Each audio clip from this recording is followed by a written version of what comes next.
1999-yil 26-avgust kuni To'rtko'lda halokatga uchragan Yak-40 1973-yilda ishlab chiqarilgan bo'lib, O'zbekiston fuqaro aviatsiyasida 26 yil xizmat qilgan edi. O'sha kuni ertalab samolyot 4 nafar ekipaj a'zosi va 29 nafar yo'lovchi bilan Toshkent aeroportidan parvoz qiladi.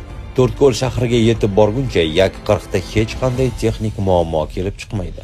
Samolyot To'rtko'l aeroportiga qo'nish chog'ida uchuvchilar uchish-qo'nish yo'lagiga tushishda xatolikka yo'l qo'yishadi. Ular aylanib olishda va tezlikni pasaytirishda mo'ljalni noto'g'ri olishadi. Oqibatda samolyot uchish-qo'nish yo'lagidan o'tib, aeroport hududidan chiqib ketadi va qulab tushadi. Halokat oqibatida 2 nafar yo'lovchi halok bo'ladi. Yana bir necha yo'lovchi turli darajada tan jarohatlari oladi. Yak-40 yaroqsiz holga keladi.